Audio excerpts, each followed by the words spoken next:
ওং নমো ভগবতে রামকৃষ্ণায়। আজকের পাঠ ভগিনী নিবেদিতার লেখা ক্রেডল টেলস অফ হিন্দুইজম গ্রন্থের বাংলা বঙ্গানুবাদ পুরাণের গল্পগাথা বইটি থেকে। পাঠের শিরোনাম ভারতের আলসেটিস সাবিত্রী। গ্রিক পুরাণের আলসেটিসের কাহিনী আমাদের সকলেরই প্রিয়। তার স্বামী অ্যাডমিটাস তার এর ওপর অভিশাপ ছিল যে যদি কেউ তার হয়ে জীবনদান না করে তাহলে একটি নির্দিষ্ট দিনে তার মৃত্যু হবে এবং তাকে প্লুটোর অন্ধকার জগতে বাস করতে হবে। সকলেরই মনে আছে কিভাবে মৃত্যু ভয় তুচ্ছ করে অ্যাডমিটাসের স্ত্রী আলসেটিস মৃত্যুলোকে গিয়েছিল এবং সেখানে বীর হেরাক্লেস অ্যাডমিটাসের দুঃখে কাতর হয়ে তার প্রাণ বাঁচিয়েছিল। মৃত্যুকে সেই দিন মানুষ জয় করেছিল। ভারতেও অনুরূপ চিত্র দেখা যায়। আপাত দৃষ্টিতে একজন ভীরু সাধারণ নারী, কোনো এক অতি সাধারণ পিতার এক সন্তান, উমা বা সতীর মতো, যিনি মানবদেহে দেবী নন। এই পৃথিবীর রুক্ষতা এবং জটিলতা সম্বন্ধে যিনি অনভিজ্ঞা, এইরূপ একজন নারীও অপরকে রক্ষার জন্য চরম সাহসিকতার পরিচয় দিয়েছিলেন। ভারতে বিবাহিতা নারীরা সমস্ত দুঃখ কষ্ট এবং বিপদের সময় স্বামীর পাশে দাঁড়িয়ে তাকে সাহায্য করবেন এবং সকল প্রতিকূলতার সম্মুখীন হবেন, এটি প্রথা। রাজকন্যা সাবিত্রী ছিলেন সুন্দরী এবং দেবতাদের দেওয়া কন্যা। তার নাম এবং পবিত্রতা সমার্থক।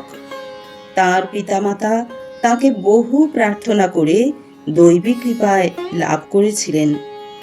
রাজা অশ্বপতি ও তার রানীর কোনো সন্তান ছিল না, এজন্য তারা দারুণ মনোকষ্টে ছিলেন। ক্রমশ তাদের বয়স বাড়তে লাগল। রাজা প্রতিদিন নিজের হাতে হোমাগ্নি প্রজ্বলিত করে সাবিত্রী মন্ত্রোচ্চারণের মাধ্যমে তাতে আহুতি দিতেন এবং দেবতাদের কাছে সন্তান লাভের জন্য প্রার্থনা করতেন। একদিন যজ্ঞ করার সময় সেই যজ্ঞাগ্নি থেকে এক দেবী আবির্ভূতা হলেন। তিনি রাজাকে তার ঈপ্সিত বর প্রদান করে বললেন যে তিনি শীঘ্রই এক কন্যা সন্তান লাভ করবেন। সেই কন্যা অত্যন্ত সৌভাগ্যবতী হবে এবং যে দেবীর তিনি আরাধনা করছেন তিনি তার কন্যা রূপে আসবেন। এইভাবে রাজা ও রানীর ভক্তিতে সাবিত্রীর জন্ম হল। সাবিত্রী ছিলেন শান্ত স্বভাবা, দয়ালু এবং স্থির বুদ্ধি সম্পন্না। তিনি যে প্রতিশ্রুতি দিতেন তা সব সময় পালন করতেন। তিনি ছিলেন এক নির্ভীক তেজস্বিনী নারী, যিনি যে কোনো কঠিন সময়ে সঠিক পথের সন্ধান দিতে পারতেন। প্রকৃতপক্ষে তিনিই ছিলেন তার পিতামাতা এবং প্রজাদের আশ্রয়স্থল। তার বয়স 18 বছর হলে তার বাবা মা তার বিবাহের জন্য উপযুক্ত পাত্রের খোঁজ করার কথা ভাবছিলেন, কিন্তু তারা কোন রাজপুত্রের কাছে এই প্রস্তাব করবেন সে বিষয়ে মনস্থির করতে পারছিলেন না। এই সময় সাবিত্রী তার বিবাহের পূর্বে তীর্থযাত্রা করবার অনুমতি প্রার্থনা করলেন। এই যাত্রার উদ্দেশ্য ছিল বিভিন্ন তীর্থস্থানগুলিতে গিয়ে প্রার্থনা ও পূজার্চনা করা, সেখানকার সাধক মহাপুরুষদের আশীর্বাদ গ্রহণ ও তার ইষ্টদেবতার সাধনায় নিমগ্ন হওয়া। সাবিত্রীর এই প্রস্তাব সকলেরই মনঃপূত হল। বিশেষত তার পিতার মন্ত্রীরা মনে করলেন যে এই যাত্রার ফলে সাবিত্রী বিবিধ বিষয়ে শিক্ষা এবং অভিজ্ঞতা লাভ করবেন, যা তাঁকে ভবিষ্যতে এক উপযুক্ত রানী হতে সাহায্য করবে। তিনি রাজ্য পরিদর্শনের সঙ্গে সঙ্গে সাধু সন্তদের প্রতি শ্রদ্ধা জ্ঞাপন করবেন, যা খুবই ভালো। এছাড়া এই ভ্রমণের ফলে তার স্বাস্থ্য ও সৌন্দর্য বৃদ্ধি পাবে। তার পিতামাতা মনে করলেন যে তাঁরা যেরূপ প্রার্থনার দ্বারা সাবিত্রীকে লাভ করেছেন, সাবিত্রীও অনুরূপ প্রার্থনার দ্বারাই নিজের পতিকে লাভ করবেন। তার তীর্থযাত্রার জন্য প্রস্তুতি আরম্ভ হল। বয়স্ক প্রহরী ও অভিজ্ঞ রাজকর্মচারীরা তার তীর্থভ্রমণ যাতে নির্বিঘ্নে হয় সেজন্য তার সহযাত্রী হলেন। একটি চিকে ঘেরা রাজকীয় শকট তার জন্য রাখা হলো। রাজকন্যা এর আগে কখনো এতদূর ভ্রমণে আসেননি। এই অভিজ্ঞতা তার কাছে একেবারেই নূতন। তার মনে হতে লাগলো যে যেন তিনি এক অভিযানে বেরিয়েছেন। এর আগে তিনি এত দীর্ঘ সময়ের জন্য পিতামাতাকে ছেড়ে থাকেননি। রাত্রির তারাভরা আকাশ, হাওয়ায় আন্দোলিত গাছ, শৃগালের ডাক, এমনকি ক্রুদ্ধ বাঘের গর্জনে মশালবাহী প্রহরীর চমকে ওঠা, সবকিছুই তার কাছে আকর্ষণীয় অভিজ্ঞতার মতো মনে হলো। এই যাত্রাকালে তারার আলোয় ভরা রাত্রির নীরবতা তার কাছে মাতৃ হৃদয়ের অনুচ্চারিত স্নেহের মতো এক বাঙ্ময় অনুভূতি এনে দিল। এখানে একটি বিষয় লক্ষণীয় যে সেই যুগে মানুষের চিন্তাধারার কি উন্নত চিন্তাধারার মানুষ ছিলেন যে 18 বছরের একটি মেয়ে, তিনি একাকী তীর্থভ্রমণে যাচ্ছেন সঙ্গে রাজকর্মচারীরা। এতেই বোঝা যায় যে একজন যুবতী মেয়েকে পিতামাতা রাজকর্মচারীদের সঙ্গে একা ছেড়ে দিয়েছেন। এটা সেই উন্নত সমাজের একটা চিত্র এনে দেয় আমাদের সামনে। প্রভাত হওয়ার বেশ কিছুক্ষণ পর অবশেষে বনের প্রান্তে একটি ক্ষুদ্র নদীর ধারে এসে যাত্রার বিরতি ঘটল। সাবিত্রী সেই নদীতে স্নান করে স্বহস্তে সামান্য কিছু রান্না করে আহার সম্পন্ন করলেন। সেই দিনটি সেখানে কাটিয়ে পরের দিন ভোরে আবার যাত্রা শুরু হলো। এইভাবে বেশ কয়েক মাস কেটে গেল।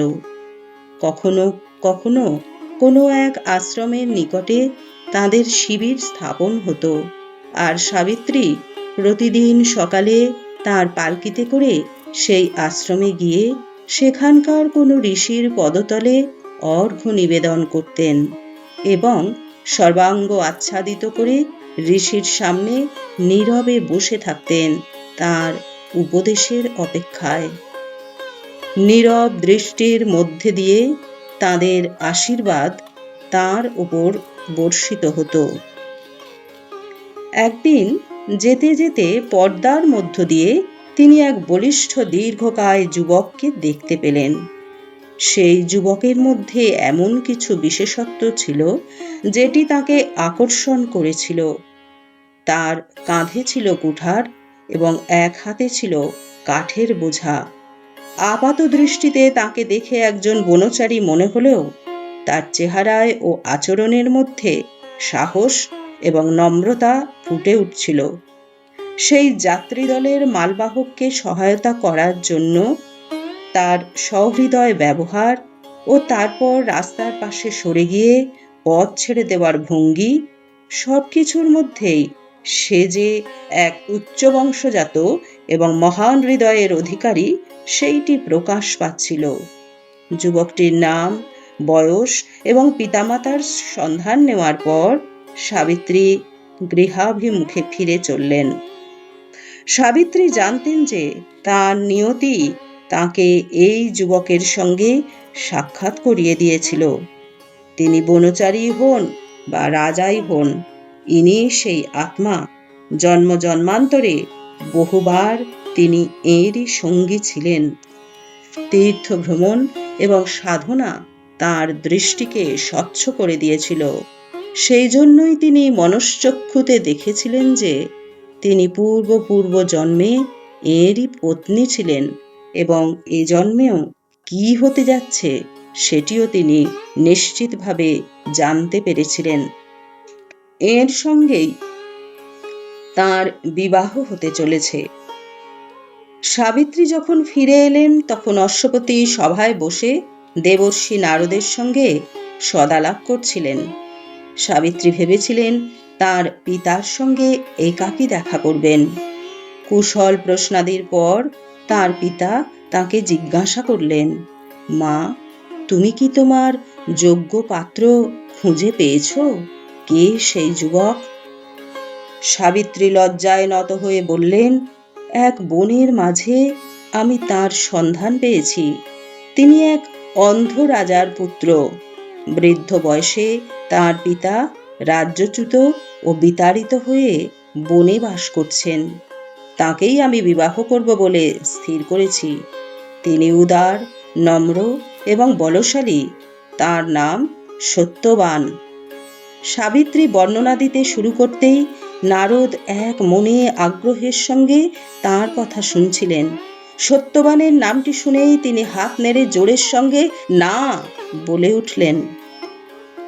অশ্বপতি উদ্বিগ্ন হয়ে তার নিষেধের কারণ জানতে চাইলেন। তিনি বললেন, সাবিত্রীর যা অর্থ আছে দুজনের জীবনযাত্রা নির্বাহ করার পক্ষে তা যথেষ্ট। নারদ বললেন, সেজন্য নয়। সাবিত্রী যদি ওই যুবককে বিবাহ করে তাহলে 1 বছরের মধ্যে সে বিধবা হবে। সত্যবানের উপর অভিশাপ আছে। আজ থেকে 12 মাসের মধ্যেই তার মৃত্যু হবে। এই কথা শুনে সাবিত্রী খুবই মর্মাহত হলেন। কিন্তু যখন অশ্বপতি তাকে এই সিদ্ধান্ত পরিবর্তনের কথা বললেন তখন তিনি দৃঢ়তার সঙ্গে তা প্রত্যাখ্যান করলেন। তিনি বললেন, আমি মনে মনে তাকে পতিত্বে বরণ করেছি। বিধবা হলে হব, কিন্তু আর অন্য কাউকে স্বামী বলে স্বীকার করতে পারবো না। সত্যবানকে গ্রহণ করলে তার জন্য যা পরিণাম হবে আমি তার সম্মুখীন হব। এখানেও একটি উল্লেখযোগ্য বিষয় হলো এই যে 18 বর্ষীয়া একজন যুবতী, তার কি দৃঢ়তা! তিনি নিজের সংকল্পে অটল। সেখানে যতই বাধা আসুক না কেন, যতই বিপদ হোক না কেন, সেখান থেকে পালিয়ে যেতে চাইছেন না তিনি সেই বিপদের সম্মুখীন হয়ে তার সঙ্গে লড়াই করে পরিণাম যাই হোক না কেন তাকে গ্রহণ করছেন। এখানে চারিত্রিক দৃঢ়তার এক অপূর্ব নিদর্শন আমরা পেলাম। রাজা এবং দেবর্ষি নারদ উভয়ই বুঝতে পারলেন যে সত্য থেকে তাকে বিচ্যুত করা যাবে না। পরের দিনই রাজা অশ্বপতির পক্ষ থেকে সেই বনের যুবরাজের কাছে বিবাহের প্রস্তাব পাঠানো হলো। সত্যবান ও তাঁর পিতামাতা আনন্দের সঙ্গে তাতে সম্মতি জ্ঞাপন করলেন। সত্যবানের পিতামাতা কেবলমাত্র একটি শর্ত দিলেন। সেটি হলো, বিবাহের পরে সাবিত্রীকে তাঁদের সঙ্গে থাকতে হবে। তাঁদের বৃদ্ধ বয়সের একমাত্র সহায় পুত্রকে তাঁরা ছাড়তে পারবেন না। অতঃপর বিবাহ অনুষ্ঠান শুরু হলো। অগ্নি সাক্ষী করে বিবাহের আচার পালনের পর সত্যবানের স্ত্রী রূপে স্বীকৃতি স্বরূপ সাবিত্রীর বাম হাতে লোহার পবিত্র বালা পরিয়ে দেওয়া হলো। পুরোহিতগণ মন্ত্রপাঠের সঙ্গে সঙ্গে সাবিত্রী এবং সত্যবান একত্রে 7 বার সেই অগ্নিকে প্রদক্ষিণ করলেন। বিবাহের পর সাবিত্রী তার রাজকন্যার পরিচ্ছদ এবং অলঙ্কার ত্যাগ করে সাধারণ নারীর বেশে স্বামীর সঙ্গে বনে চলে এলেন এবং কন্যার মতো শ্বশুর শাশুড়ির সেবা করতে লাগলেন। সব কিছুর মধ্যেও সেই ভয়ঙ্কর অভিশাপের কথা তার বারবার মনে হতে লাগল। অতীব উদ্বেগের সঙ্গে তিনি নারদ যে দিনটির কথা বলেছিলেন তার অপেক্ষা করতে লাগলেন। মৃত্যুর দেবতা যম সম্ভবত একজনই, যিনি কোনো দিন কথার খেলাপ করেন না। যমকে সত্য ও ধর্মের দেবতাও বলা হয়। অভিশাপের কথাটি স্মরণ করে সাবিত্রী সব সময়েই উদ্বেগের মধ্যে দিন কাটাতেন। তাকে বাইরে থেকে দেখলে শান্ত মনে হতো, কিন্তু অন্তরে অন্তরে তিনি সব সময় গভীর চিন্তাগ্রস্ত থাকতেন। অবশেষে সেই ভয়ঙ্কর সময়টি নিকটতর হলো। ওই দিনের 3 দিন আগে সেই তরুণী বধূ 3টি নিশি পালনের এক কঠোর ব্রত পালনের সিদ্ধান্ত নিলেন। তিনি ওই 3 দিন উপবাসী থেকে সারা রাত প্রার্থনায় নিমগ্ন থাকবেন। এর ফলে সাবিত্রী তার মধ্যে সেই আত্মোপলব্ধির ক্ষমতা অর্জন করতে পারবেন, যার দ্বারা তিনি সাধারণের দৃষ্টিতে ধরা পড়ে না এমন বিষয় দেখতে এবং শুনতে সক্ষম হবেন। 3য় দিন অতিক্রান্ত হওয়ার পর 4র্থ দিন সকালেও সাবিত্রী উপবাস ভঙ্গ করলেন না। শ্বশুর শাশুড়ি যখন সাবিত্রীকে আহারের জন্য বললেন, তিনি উত্তর দিলেন যে এখনো দিবাবসানের অনেক দেরি। তিনি তাদের কাছে ওই দিন তাদের সন্তানের সঙ্গে বনে গিয়ে সারা দিন থাকার অনুমতি প্রার্থনা করলেন। তারা মৃদু হেসে তার এই ইচ্ছাকে পূরণ করার অনুমতি দিলেন। সেই বৃদ্ধা বলাবলি করতে লাগলেন যে এই মেয়েটি অন্য কিছু না চেয়ে কেবলমাত্র স্বামীর সঙ্গে বনে যাওয়ার অনুমতি চাইল। এ সত্যিই খুব ভালো মেয়ে। সাবিত্রী অনুমান করেছিলেন যে দুপুর নাগাদ সেই অভিশাপটি নেমে আসবে। সেই সময়টি নিকটবর্তী হতেই তিনি তখনকার মতো সত্যবানকে অন্য কোথাও ঘোরাঘুরি না করতে দিয়ে একটি ছায়াঘন জায়গায় থাকতে বললেন। সত্যবান ঘাস দিয়ে সাবিত্রীর জন্য বসবার আসন প্রস্তুত করে দিয়ে এবং কিছু বন্য ফল তার আহারের জন্য সংগ্রহ করে দিয়ে আবার কাঠের সন্ধানে বনে প্রবেশ করলেন। সাবিত্রী গভীর উৎকণ্ঠার সঙ্গে কেবলমাত্র তার কুঠারের শব্দ শোনার চেষ্টা করছিলেন। ক্রমশ তা ক্ষীণ থেকে ক্ষীণতর হয়ে গেল। এমন সময় সত্যবান টলতে টলতে এসে, কি ভীষণ মাথার যন্ত্রণা হচ্ছে, এই কথা বলেই সাবিত্রীর কোলে মাথা দিয়ে গভীরভাবে সংজ্ঞাহীন হয়ে পড়লেন। সাবিত্রী সেই মুহূর্তে লক্ষ্য করলেন একজন ভীষণ দর্শন ব্যক্তি বনের মধ্য থেকে বেরিয়ে এলেন। তিনি কৃষ্ণবর্ণ এবং রাজার মতো দেখতে। তার হাতে রয়েছে একটি দড়ি, যার এক প্রান্তে ফাঁস আছে। তিনি তাকে সত্যস্বরূপ মৃত্যু দেবতা যম বলে চিনতে পারলেন। সত্যবানের আত্মাকে বেঁধে নিয়ে যাওয়ার জন্য ফাঁসটি ঠিক করতে করতে তিনি তার দিকে করুণাপূর্ণ দৃষ্টিতে তাকিয়ে বললেন, পুত্রী, আমার উদ্দেশ্য তুমি নও। তিনি যখন এই সব কথা বলছিলেন তখন সাবিত্রী ভয়ে কাঁপছিলেন, কিন্তু যখন সত্যবানের আত্মা দেহ থেকে নিষ্ক্রান্ত হয়ে তাকে অনুসরণ করার জন্য উঠে দাঁড়ালো, তখন তিনিও সত্যবানকে অনুসরণ করতে দীপ্ত চোখে করজোড়ে মৃত্যুপুরীতে যাওয়ার জন্য উঠে দাঁড়ালেন। যমরাজ তার কাছ থেকে বিদায় নিয়ে যাওয়ার জন্য প্রস্তুত হতে হতে তাকে বললেন, দুঃখ শোক করো না, মৃত্যু প্রতিটি জীবের জীবনে এক নিশ্চিত অতিথি। এই বলে তিনি জঙ্গলের পথে যাত্রা শুরু করলেন। কিন্তু কিছু দূর যাওয়ার পর তিনি তার পিছনে পিছনে আগত একটি পদশব্দ শুনতে পেয়ে অস্বস্তি বোধ করতে লাগলেন। তার কর্তব্য হলো সত্যবানকে নিয়ে যাওয়া, সাবিত্রীকে নয়। তিনি ভাবতে লাগলেন, সে এখন কি করতে চায়? সে কি তাকে অনুসরণ করতে চায়? সাবিত্রী কি করে তাকে দেখতে পাচ্ছে? কি শক্তি বলে তার চক্ষু এবং কর্ণ এই ক্ষমতা লাভ করেছে? কারণ বেশিরভাগ পার্থিব মানুষ মৃত্যুকে দেখতে পায় না। পদশব্দটি ক্রমশ স্পষ্টতর হলো। তিনি মনে মনে ভাবলেন, এই নির্বোধ মেয়েটি জানে না তাকে অবশ্যই ফিরে যেতে হবে। তিনি তার শোককে সান্ত্বনা দেওয়ার জন্য তাকে একটি বর দিতে মনস্থ করলেন।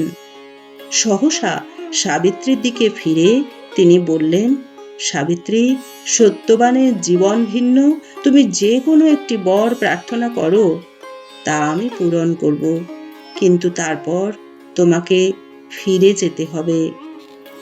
সাবিত্রী কৃতজ্ঞতায় অবনত হয়ে বললেন, আমার শ্বশুর অন্ধ, তিনি যেন দৃষ্টিশক্তি ফিরে পান। তথাস্তু বলে যমরাজ তাকে ফিরে যেতে বললেন, কিন্তু তথাপি সাবিত্রী তাকে অনুসরণ করতে লাগলেন।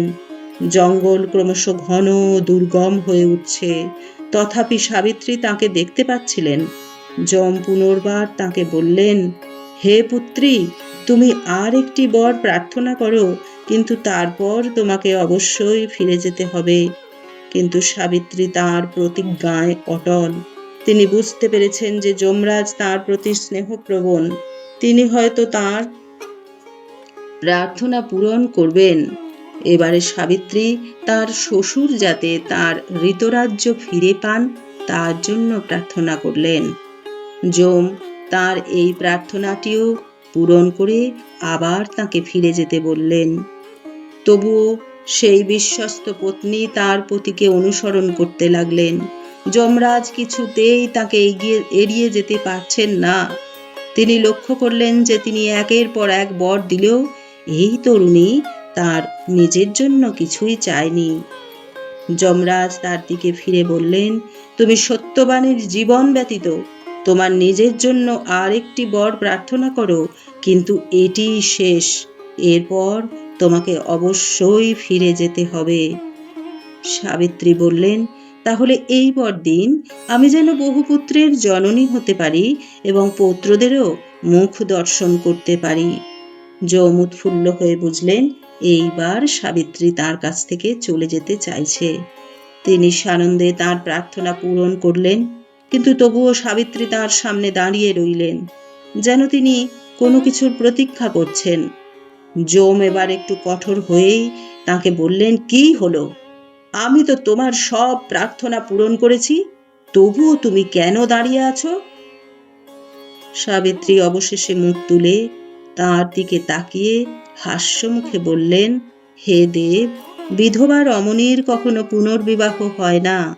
যমরাজ তখন কিংকর্তব্য বিমূঢ় হয়ে তার দিকে তাকিয়ে রইলেন, কারণ মৃত্যুর দেবতার কর্তব্য অনুযায়ী তিনি মৃতের জীবন ফিরিয়ে দিতে পারেন না, আবার ধর্ম অনুযায়ী সাবিত্রীকে দেওয়া বর তার বড় মিথ্যা হতে পারে না।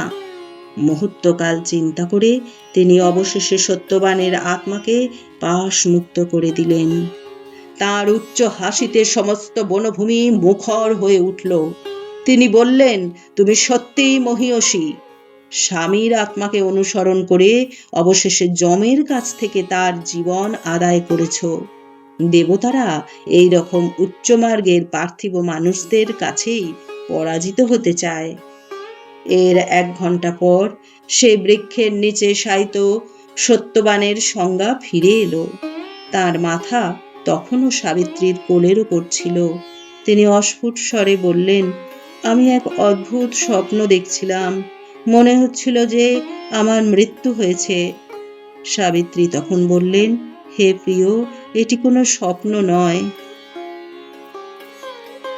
তারা যখন কুটিরে ফিরবার জন্য প্রস্তুত হচ্ছেন, ঠিক তখনই রাজসৈন্যেরা তাদের খোঁজে এসে উপস্থিত হলেন। যমরাজের বরে অবশেষে সত্যবানের পিতা তার রাজ্য ফিরে পেয়েছেন। এইভাবে তাদের দুর্দশার দিনগুলির অবসান হলো। ওম শান্তি শান্তি শান্তি।